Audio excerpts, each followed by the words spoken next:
Good morning. तो आज हम बात करेंगे सूर्य योग, रवि योग, यानी कि सूर्य से बनने वाले कुछ महत्वपूर्ण योग जो हमारी कुंडली में बनते हैं। और साथ में हम समझेंगे कि इस तरह के योग बनने मात्र से ही काम हो जाता है या उनके फल कथन करने के लिए कुछ चीज़ें ज़रूरी होती हैं। तो समझते हैं। चलिए, पहला योग है हमारा वेसी योग। ये शुभ भी हो सकता है, पापवेशी भी हो सकता है या अशुभ जैसे बोलते हैं। तो समझ लेते हैं पहले कि ये होता क्या है। देखिए, चंद्रमा को इसमें शामिल नहीं करेंगे। और जैसा आप ये ऊपर 5 ग्रह देख सकते हैं, केवल इनके साथ ये कॉम्बिनेशन बनेगा।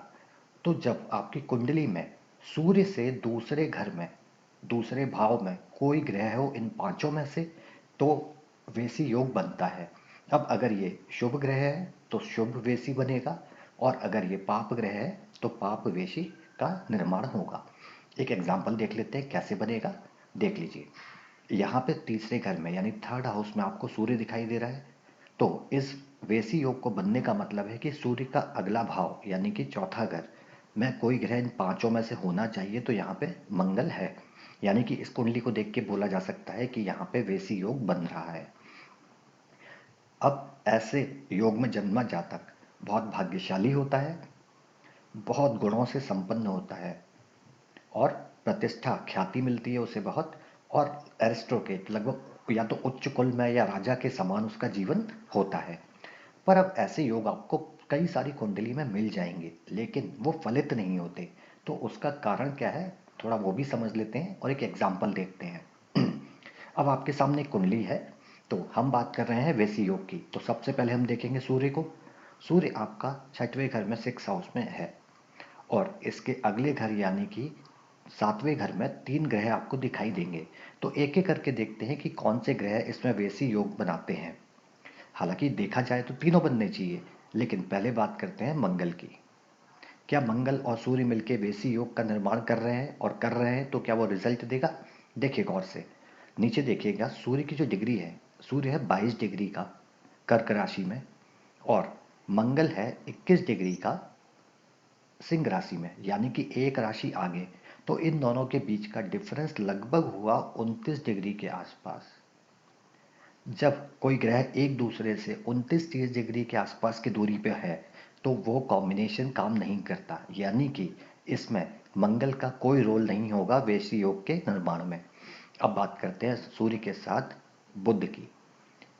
बुध की डिग्री है 13 डिग्री, यानी कि ये सूर्य से करीब करीब 9 डिग्री दूर है। चूंकि बुध एक एक्सेप्शन है जो सूर्य के साथ अस्त नहीं होता, लेकिन इसका ये मतलब नहीं है कि वो पूरा प्रभाव देगा। सूर्य और बुध में 10 डिग्री का फर्क होना चाहिए, पर ये 9 का है। तो इसका जो प्रभाव होगा वो वेसी योग के अनुसार थोड़ा होना चाहिए। अब चूंकि बुध आपका एक त्रिकोण का मालिक है, तीसरी राशि बुध की है, और बुध आपका छठवें राशि यानी कि 8वें घर का मालिक है। तो ये न्यूट्रल हो जाता है, यानी कि सम हो जाता है। तो सूर्य और बुध के साथ जब वैसी योग होगा, मतलब कि जब दशा चलेगी बुध की, तो रिजल्ट आपको पूरे वैशी योग के रिजल्ट नहीं मिलेंगे। अब बात करते हैं सूर्य के साथ शुक्र की, यानी कि वीनस की। देखिएगा, वीनस इस कुंडली में एक तो चौथे घर का मालिक यानी कि केंद्र का मालिक है, और दूसरा वीनस इसी कुंडली में 9th हाउस यानी कि सबसे मजबूत त्रिकोण का मालिक है। तो इसका मतलब वीनस बहुत पावरफुल है इस कुंडली के लिए। दूसरा, वीनस की डिग्री है 2, यानी कि ये सूर्य से 20 डिग्री दूर है, और ये विषम राशि में है, यानी कि बाल अवस्था में है। 2 डिग्री मतलब बाल अवस्था हो गई इसके लिए। चूंकि शुक्र वैशी योग निर्माण कर रहा है, केंद्र और त्रिकोण का मालिक है जो केंद्र में आके बैठा हुआ है, तो बहुत मजबूत हो जाता है। हालांकि रोल उसका कम होगा, डिग्री उसकी कम होगी।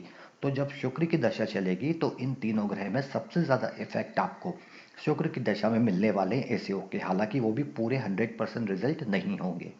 अब जब हम प्रेडिक्शन करेंगे तो क्या हम ये बोलेंगे कि ये राजा के समान होगा जातक, या वही चारों चीज़ें जो हमने पहले देखी।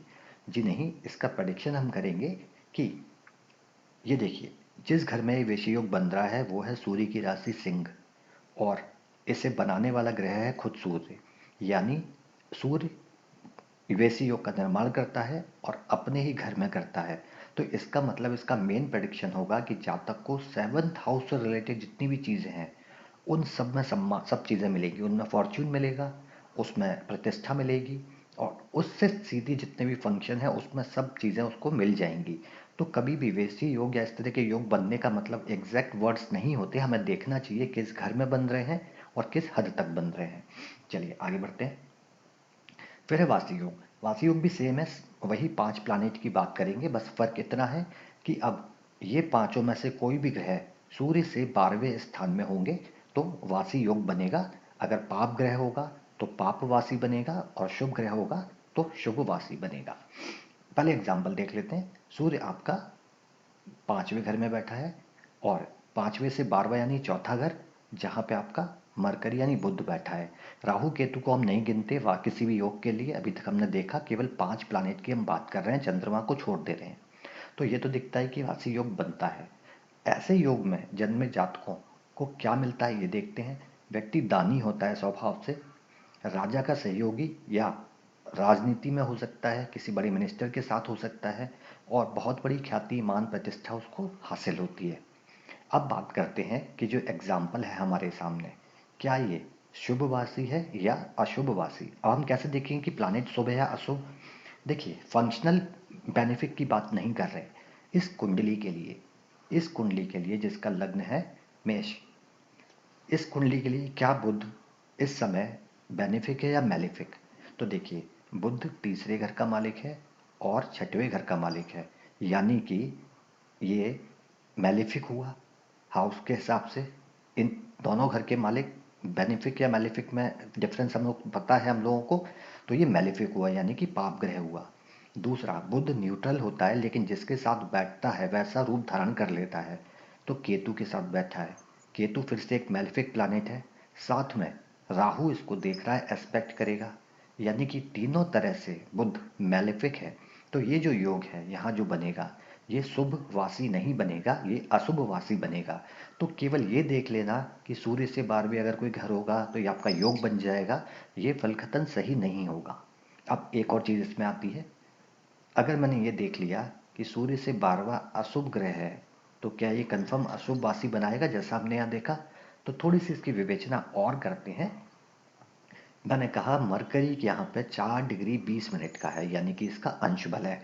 अभी हम इसका षडबल भी देखेंगे अगर हम जब प्रेडिक्शन पे जाएंगे, लेकिन अभी हम बात करें तो बुध है 4 नंबर राशि में जो इवन साइन है, यानी कि सम राशि है। सम राशि का मतलब है कि 4 डिग्री का प्लानिट यानी कि 0 से 6 डिग्री में प्लानिट मृत माना जाता है। तो यहाँ पे बुध जो है मृत प्लानिट है एक, ठीक है। तो जब मृत प्लैनेट की दशा आएगी तो क्या वो अशुभ वासी के पूरे रिजल्ट देगा? इसका मतलब नहीं देगा। तो इस कुंडली में वासी योग है और अशुभ वासी है, लेकिन अशुभ के भी प्रभाव पूरे नहीं मिलेंगे क्योंकि वो देने वाला प्लैनेट जो है अभी जो स्थिति दिख रही है उसके हिसाब से मृत अवस्था में है। अब और कुछ इफेक्ट या कॉम्बिनेशन होंगे कुंडली में, वो हम आगे इंटरप्रेट करेंगे। तो केवल योग देख लेने से काम नहीं होता। आगे बढ़ते हैं। उभयचर, उभयचर का मतलब होता है दोनों तरफ, यानी कि अब सूर्य के दूसरे घर में और सूर्य के 12वें घर में, यानी सूर्य के बाद में और सूर्य से पहले कोई ग्रह होना चाहिए तो वो उभयचरी योग बनाता है। अभी बात करते हैं शुभ और अशुभ की। पहले ये देखते हैं, देखिए सूर्य आपका 11वें घर में बैठा है यहाँ पे। तो सूर्य से दूसरा घर हुआ 12वां घर जहाँ गुरु बैठा हुआ है, और सूर्य से 12वां यानी कि सूर्य से पहले मंगल बैठा हुआ है। तो ये हुआ आपका उभयचरी योग जहाँ पे सूर्य के दोनों तरफ ग्रह होते हैं। अब ऐसे जातकों को क्या मिलता है? ऐसे जातक बहुत कुशल, बहुत उच्च लेवल के अच्छे वक्ता होते हैं, वेल्दी और फेमस होते हैं, धनवान होंगे और प्रतिष्ठा कीर्ति प्राप्त होती है। और दूसरा दिखने में बहुत सुंदर होते हैं, अच्छे मोहक होते हैं, अट्रैक्टिव होते हैं। अब हम देखते हैं कि ये जो योग हमारे सामने है कुंडली में, क्या ये अच्छा है या बुरा है, पाप है या शुभ है। देखिए पहले बात करते हैं मंगल की। चूंकि मंगल कुंडली का लग्नेश खुद है, फिर चाहे वो बेशक एट था उसका मालिक क्यों ना हो, लग्नेश को 8वें घर का बुरा रिजल्ट नहीं मिलता। तो इसलिए मंगल इस कुंडली का बेनिफिक प्लानिट है। और दूसरी चीज़, मंगल 10वीं राशि में बैठा है जो मंगल की उच्च राशि है। तो मंगल लग्नेश होके उच्च राशि में बैठा है, यानी कि ये योग पॉजिटिव है। गुरु देखते हैं, जुपिटर त्रिकोण का मालिक है और सबसे स्ट्रॉन्ग त्रिकोण कुंडली का सबसे महत्वपूर्ण भाव नवा भाव होता है, ये हम जानते हैं, पढ़ चुके हैं।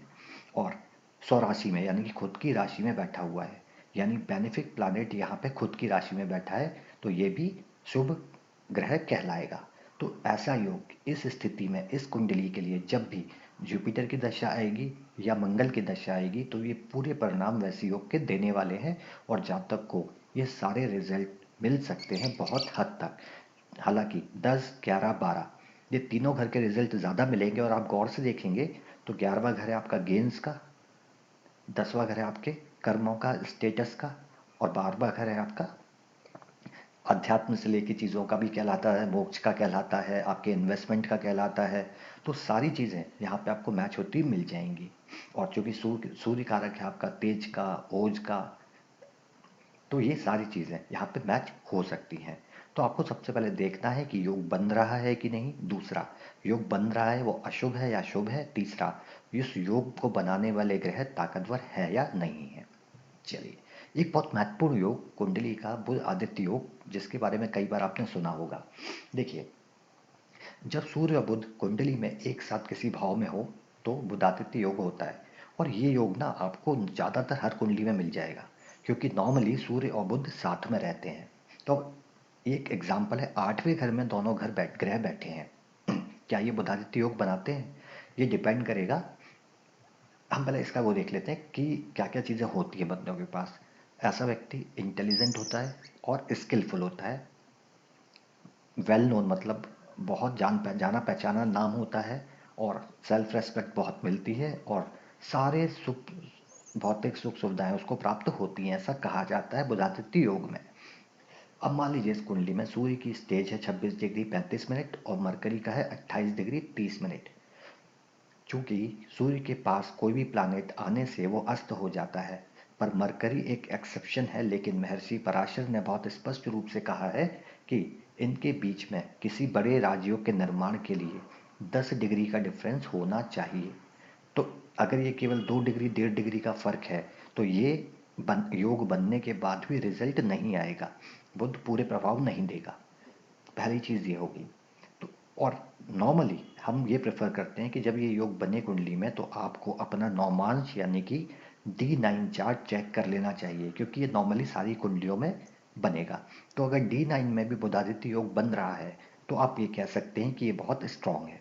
जैसे अगर हम इस कुंडली के नौमांश की बात करें तो आप देखेंगे कि सूर्य यहाँ पे मेष राशि में 26 डिग्री का है, यानी कि ये 8वें हिस्से में जाएगा। यानी कि जब आप इसका नौमांश चार्ट देखेंगे, यानी अगर मैं इसी कुंडली को नौमांश मानूं तो आपको सूर्य मिलेगा तीसरे घर में, यानी कि 8वीं राशि में यहाँ पे सूर्य मिलेगा। और मरकरी 28 डिग्री का है, यानी 27 डिग्री 40 मिनट से 30 डिग्री के आसपास जाएगा 9वें भाग में। तो यानी कि 9वें घर में आपको मरकरी मिल जाएगा नौमांश में।